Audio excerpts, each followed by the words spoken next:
Welcome मित्रों, आपका एक बार पुनः जो है हमारे YouTube चैनल में बहुत बहुत स्वागत है। आज हम इन्वायरमेंटल स्टडीज़ के अंतर्गत टॉप 20 मोस्ट ऐसे क्वेश्चन लेकर आए हैं जो कि एग्जाम में बार बार पूछे जाते हैं। अगर आप इस वीडियो को शुरू से अंत तक देखेंगे तो आपका टॉप 20 क्वेश्चन जो है, टॉप 20 क्वेश्चन एकदम तैयार हो जाएगा और यहाँ से एग्जाम में जो है चाहे यूपी टेट, सी टेट या अदर कॉम्पिटिटिव एग्जाम में जो है अक्सर यहाँ से पूछे जाते हैं। तो वीडियो को शुरू से अंत तक वॉच करिए और इसका लाभ उठाइए। तो आइए देखते हैं एनवायरमेंटल में टॉप 20 क्वेश्चन। जैसे कि हम पहला क्वेश्चन देखेंगे, पर्यावरण संरक्षण एक्ट 1986 जो है 1986 में इसे कितने भागों में बांटा गया था? तो पर्यावरण संरक्षण जो है एनवायरमेंटल कंजर्वेशन, इसको जो है 1986 में कितने भागों में बांटा गया? 1986 में जो है इसे कितने भागों में बांटा गया था? तो इसे जो है 1986 में जो है 4 भागों में बांटा गया था।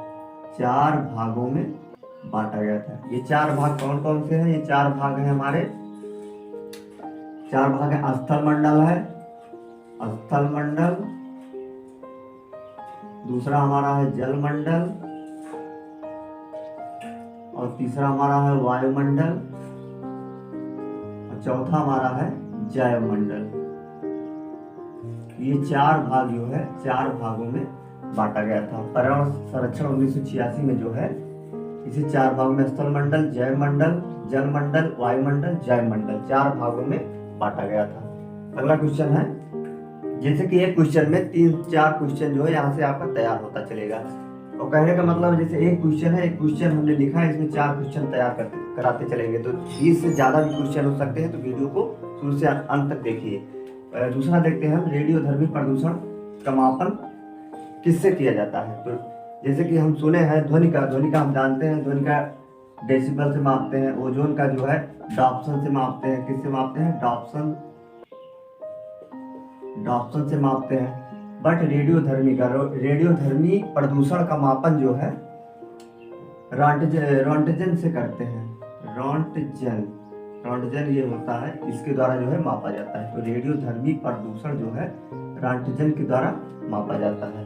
इसके बाद देखते हैं हम अगला क्वेश्चन, नेक्स्ट क्वेश्चन देखते हैं, अधिकता जल में किसकी अधिकता से कौन सा रोग होता है? ये बार बार रिपीटेड क्वेश्चन है जो कि हर बार एग्जाम में पूछा जाता है।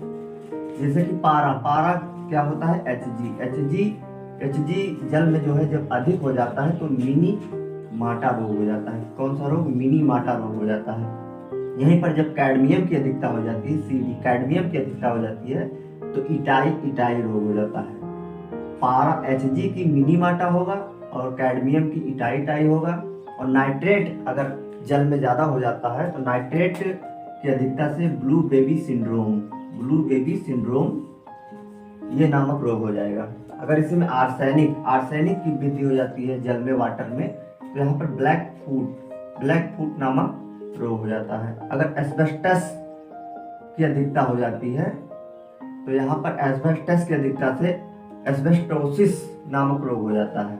और यहीं पर अगर फ्लोराइड की अधिकता हो जाती है जल में, वाटर में, तो यहाँ पर फ्लोरोसिस नामक रोग हो जाता है। इसको ध्यान में रखिए, बार बार रिपीटेड कई बार, बहुत बार पूछा गया है। पर्यावरण के अंतर्गत ये जो है बार बार पूछा जाता है। अगर पारा होगा तो मिनी माटा होगा, कैडमियम है इटाई, नाइट्रेट है ब्लू बेबी सिंड्रोम, आर्सेनिक है तो ब्लैक फूट, एस्बेस्टोसिस, इसे कुछ नहीं करना है, एस्बेस्टस है तो यहाँ टोसिस कर देना है बस, फ्लोराइड है फ्लोरोसिस कर देना है। तो इस तरीके से आपका यहाँ से पॉइंट तैयार होता चलेगा। इसके बाद देखो, जल की गुणवत्ता का निर्धारण कैसे किया जाता है? अगला क्वेश्चन है, जल की गुणवत्ता का निर्धारण कैसे किया जाता है? तो इसका निर्धारण जो है 2 तरीके से होता है, BOD और COD। तो BOD और COD, इसका नाम भी जानना बहुत जरूरी है, फुल फॉर्म जानना बहुत इंपॉर्टेंट है। तो इसका होता है, BOD का होता है बायोलॉजिकल ऑक्सीजन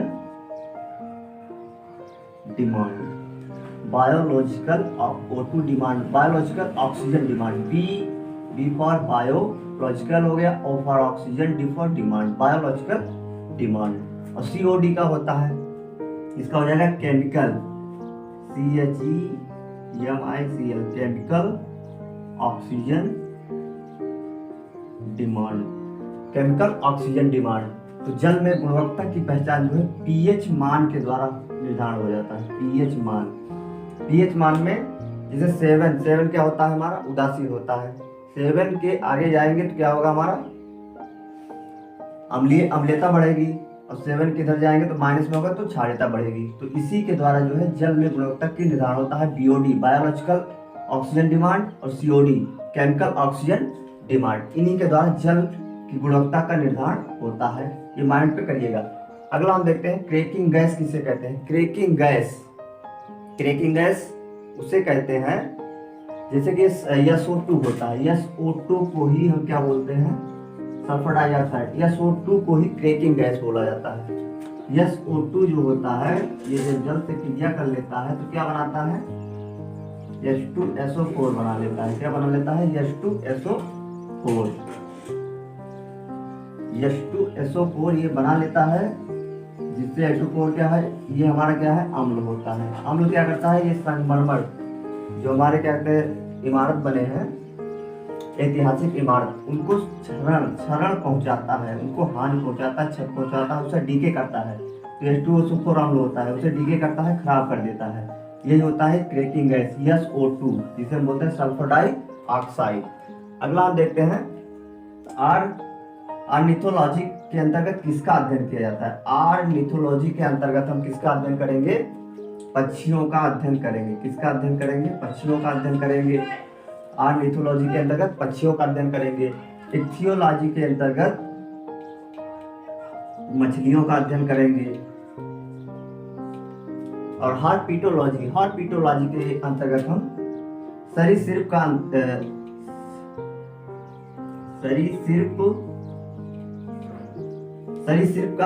करेंगे। सरीसृप रेप्टाइल जो होते हैं, जो क्रीपिंग करने वाले जंतु होते हैं, उनका हार्पिटोलॉजी के अंतर्गत उनका हम अध्ययन करेंगे। इसके बाद कांकोलॉजी के अंतर्गत जो है मोलास्का संघ के जंतु आते हैं। मोलास्का संघ के जंतुओं का जो कवच होता है शरीर, इनके ऊपर एक कैल्शियम कार्बोनेट का कवर होता है। इनके अंदर जो जिनके अंग ऑर्गन्स होते हैं वो एकदम क्या होता है, मुलायम होते हैं, नरम होते हैं। तो कांकोलॉजी के अंतर्गत हम मोलास्का संघ के जंतुओं का अध्ययन करते हैं। जैसे इसमें है सीप है, घोंघा है, पाइला, इसके अंतर्गत इसका अध्ययन करते हैं।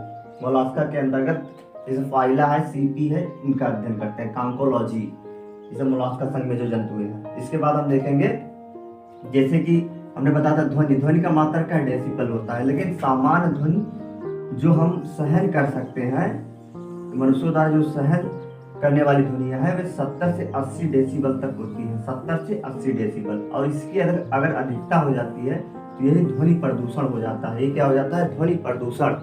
तो पूछा जाता है एग्जाम में, बार बार पूछा जाता है कि 70 से 80 डेसिबल ये सामान्य ध्वनि है कि प्रदूषित ध्वनि है। तो यहाँ पर हम लगाएंगे सामान्य ध्वनि है, लेकिन 70 से 80 की जो ध्वनियां होती है प्रदूषित ध्वनि होती है। इसके बाद आगे देखेंगे जो बार बार पूछा जाता है, जैसे वायुमंडल में परसेंटेज गैस परसेंटेज की मात्रा पूछी जाती है। तो जैसे कि पता है नाइट्रोजन कितना होता है, 78% होता है। ऑक्सीजन वहाँ होता है 21%। कार्बन डाइऑक्साइड की मात्रा होती है 0.03%। यहाँ पर हम मिस्टेक कर जाते हैं, CO2 की मात्रा 0.003%। इसको माइंड पे करिएगा। इसके बाद अदर्स गैस जो होते हैं, जैसे आर्गन, क्रिप्टॉन है, ये हमारे होते हैं 0.97%।